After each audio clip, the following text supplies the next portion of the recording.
Con gái mình cứ dặn là mẹ ơi con thích ăn món bánh mì này nên sáng nay mẹ làm cho con nha. Do vậy là sáng nay mình làm món này. Con gái bảo chứ con thích lắm, bởi vì là khi mà con muốn món gì con có thể nhờ mẹ làm. Bánh mì này thì khá đơn giản ha. Nhưng mà ăn nó vừa béo nè vừa thơm, nên là ai cũng thích cả. Những cái lòng đỏ trứng gà rất là ngon, tươi. Bây giờ mình sẽ khuấy cho nó tan ra ha. Một bữa sáng thì khá là đơn giản á. Mặc dù mình dậy sớm, nhưng mà nếu như mà làm những món ăn quá cầu kỳ thì mình cần phải chuẩn bị trước từ tối hôm qua. Còn nếu như mình làm những món ăn đơn giản hơn thì sáng mình dậy sớm mà mình làm ăn liền ha. Nên là lựa chọn những bữa ăn sáng phù hợp cho gia đình thôi. Trứng mình khuấy tan rồi ha. Vậy bây giờ mình cho sữa tươi vào nha. Món bánh mì này thì mình nhúng với cái hỗn hợp trứng và sữa tươi này ha. Nó sẽ giúp làm bánh mì thêm béo nè, giòn ha. Khuấy cho tan nha. Và rắc bột quế vào cho thơm nha. Bột quế là một mùi thơm rất là dễ chịu ha. Mình cho vào những món bánh thì nó sẽ giúp cho món bánh nó tỏa ra cái hương thơm rất là quyến rũ.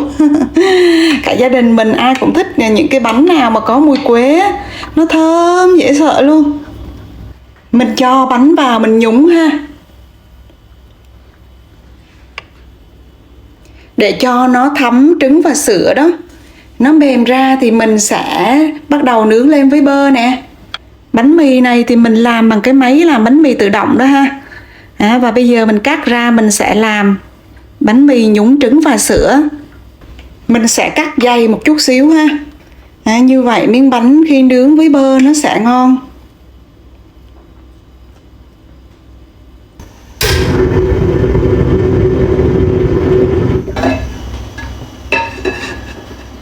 Chảo nóng rồi mình cho bơ vào nha. Mùi bơ thơm lừng góc bếp rồi. Mình cho bánh mì vào nè. Cho bánh mì nướng trong bơ ha.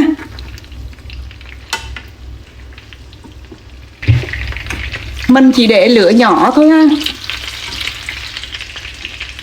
Mùi thơm của bơ ha, của bánh mì vào buổi sáng sớm là một mùi thơm rất là dễ chịu. Khởi đầu một ngày mới rất là vui vẻ luôn. Bánh mì sẽ ăn cùng với táo nha. Mình sẽ cắt táo như vậy nè.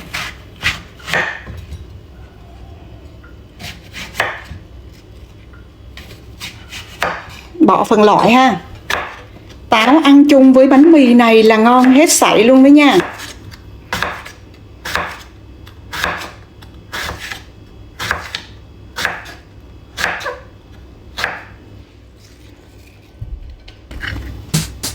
Bánh mì thơm ngon tới đây nha. Thêm nho nữa nha.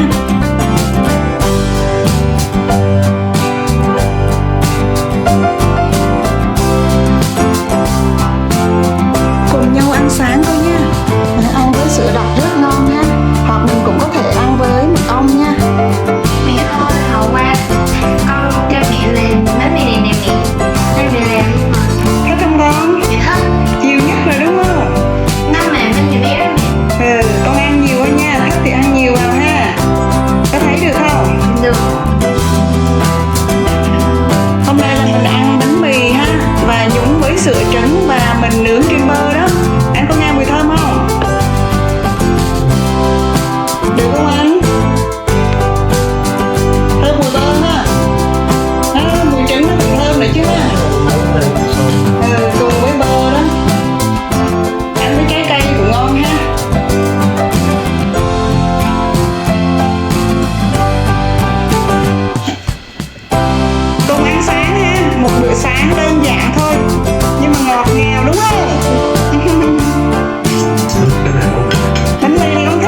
bữa cơm nhà nữa ha. Cũng giống như là trông chờ mẹ đi chợ về đó ha, mong ngóng mẹ đi chợ về mua cho mình cái gì thì bữa cơm nhà cũng vậy đó. Tuy là đơn giản nhưng mà hàng ngày á, các con mình cũng mong ngóng á, là hôm nay mẹ sẽ nấu món gì nè. Mới nói cơm nhà luôn có ý nghĩa đặc biệt á, và có một cái vị trí nhất định trong lòng của mỗi chúng ta ha. Hôm nay thì mình sẽ nấu cơm nhà có món là cá chiên đó.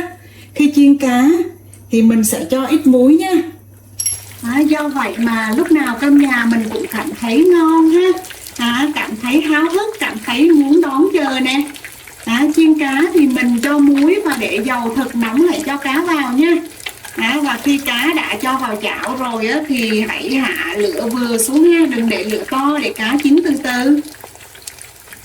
Chỉ là những món ăn đơn giản thôi ha, nhưng mà cơm nhà thực sự là có ý nghĩa khi nó là có những món ăn mà đúng ý mình chẳng hạn.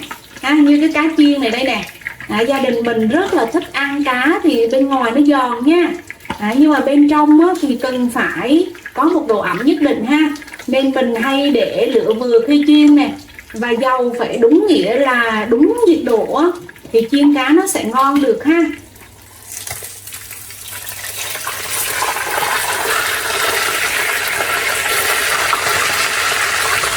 Cơm nhà thật ngon khi có một nồi canh ngon ha.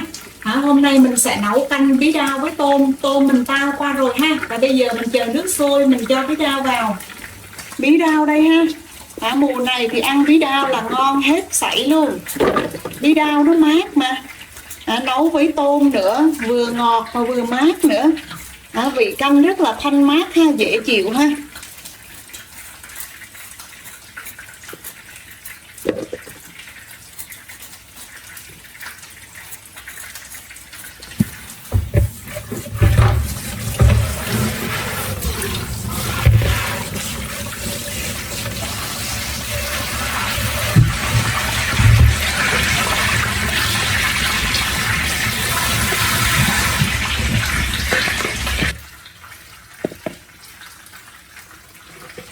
Bí đao khi mình nấu canh á, mình cắt thành những cái lát mỏng như vậy ha.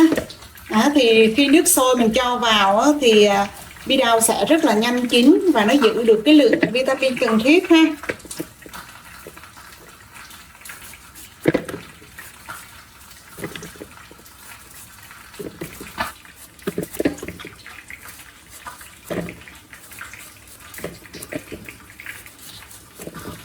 Tôm này tươi và nhiều gạch á, nên thấy màu canh đẹp quá ha, gạch nó đỏ hồng ha. Sôi rồi ha, bây giờ mình cho bí đao vào nè. Và khi nấu một món ăn gì và muốn cho rau củ nó xanh tươi, nhìn nó đẹp á, thì mình phải cho trong canh, trong nước luộc đó ha. Muối nha. Canh mà nấu chung với tôm tươi á thì nó ngọt nước lắm ha. Nên nói với nồi canh này thì mình chỉ cần cho thêm một ít muối nữa là nó ngọt liệm luôn luôn á. Ngọt, vị ngọt tự nhiên, rất là thanh mát. Ăn thì cứ ăn tới đâu là cảm thấy mát rượi tới đó. Mình hay ví von như vậy đó. Cho những bữa cơm nhà ha. Tuy đơn giản nhưng mà rất chất lượng từ những cái nguyên liệu tạo nên món ăn đó mà. Trời nóng này thì mình có trái dưa gang nè. Dưa gang này ở Huế nha, làm rất ngon luôn. Mình sẽ làm dưa gang trộn ha. Ăn rất là mát trong cái trời nóng như vậy. Dưa gang mát ha, làm một món dưa gang trộn thì ăn rất là hợp ý luôn trong trời nóng này. Nguyên liệu thì đơn giản thôi ha, nhưng mà làm một món ăn rất là hấp dẫn luôn, phù hợp cho những ngày nắng nóng như vậy ha. Không cần phải nấu nhiều món ăn cầu kỳ ha, mà sẽ có một món ăn vừa đủ chất. Thực phẩm nguyên liệu thì dễ tìm ha. Mình sẽ cạo ha, bỏ hạt của dưa gang ra nè.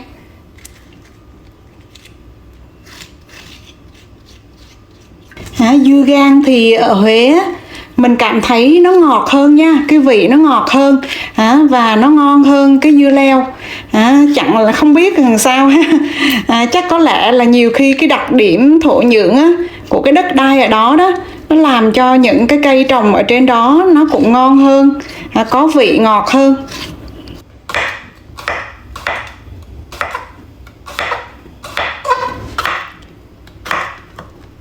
Mình cắt dưa gang ra thành những cái lát mỏng ha. Như vậy khi mình trộn dưa gang á, nó sẽ thấm gia vị hơn. Cơm nhà lúc nào cũng ngon với những món ăn mà mình chăm chút ha, tỉ mỉ, nguyên liệu đơn giản, món ăn cũng giản dị.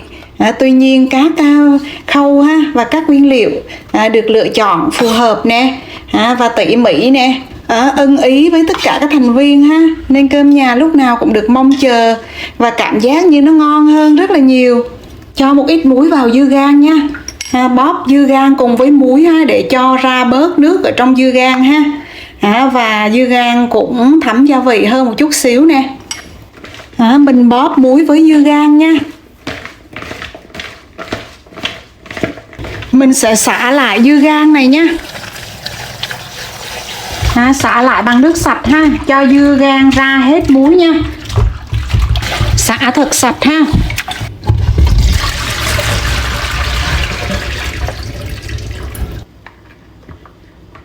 Sẽ vắt bớt nước ha.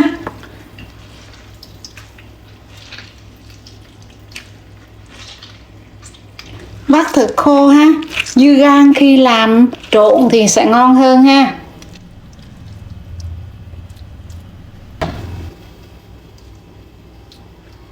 Dưa gang mình bóp đỡ nước đi ha, thì khi mình trộn lên ngon lắm nha. Và mình ướp một ít đường vào dưa gang ha. Cái công đoạn này sẽ giúp cho dưa gang có một cái độ giòn nhất định ha. Trộn lên ha, cho đường thấm với dưa gang trong vòng cỡ khoảng 10 phút nha. Mình trộn dưa gang ha, mình sẽ cho vào đây ít nước mắm nha,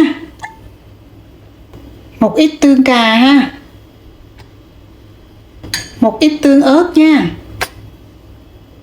ít ớt bột nè, ngò cắt nhuyễn cho vào đây luôn nha. Thêm nước cốt chanh vào ha. Trời ơi, nó hấp dẫn quá trời luôn á nè. Trộn tất cả lên nha. Thơm quá. Mùi thơm của chanh và của ngò và tất cả các gia vị khác mình trộn lên thì ăn tha hồ mà đậm đà ha.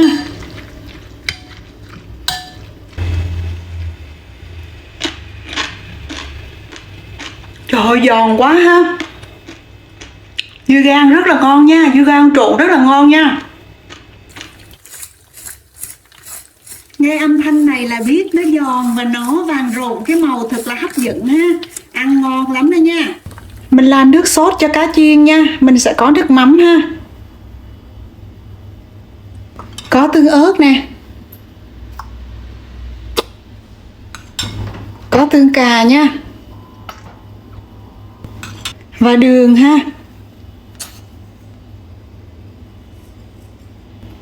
Và tỏi băm nha. Nước sốt này rất đặc biệt ha. Nó cho vào cá chiên nữa là ngon tuyệt vời ha. Cá ngon tới ha. Nước sốt cũng ngon lắm nha. Hấp dẫn ơi là hấp dẫn luôn.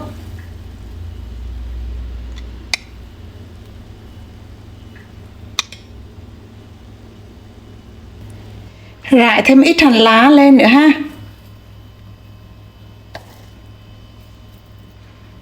Và cho thêm một ít dầu nữa. Dầu mình chiên cá cái hồi đó, mình rưới lên một chút xíu nữa cho nó thêm béo nha. Dưa gang trộn mình sẽ thêm một ít tóp mỡ ha. Và ít đậu phụng rang cho thơm nha. Canh với tôm tươi ha. Ngọt quá trời ngọt luôn. Bí đao thì lại mát nữa. Vừa mát mà vừa có vị ngọt tự nhiên. Ăn thanh mát. Hành lá cho thơm nhé. Cơm nhà thôi nha. Món đơn giản thôi ha, nhưng mà háo hức nha. Vì thích cơm nhà mà.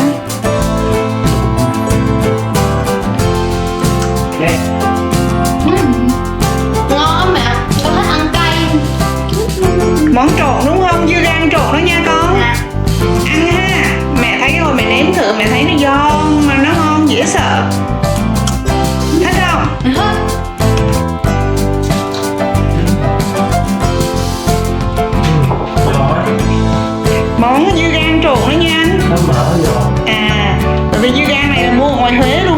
vị của nó vợ thấy nó ngọt hơn dưa leo ở trong này nha. Ăn nó thấy lạ hơn đúng không? Trộn ngon ha. Cá chiên sốt ngon đúng không anh? Nước sốt lạ không? Sốt ngon. Được không con? Món cá chiên sốt đó nha. Con thấy nước sốt làm sao? Dạ ngon. Ăn một bữa cơm nhà tuy đơn giản ha, nhưng mà những món này có đúng ý không? Dạ đúng ác.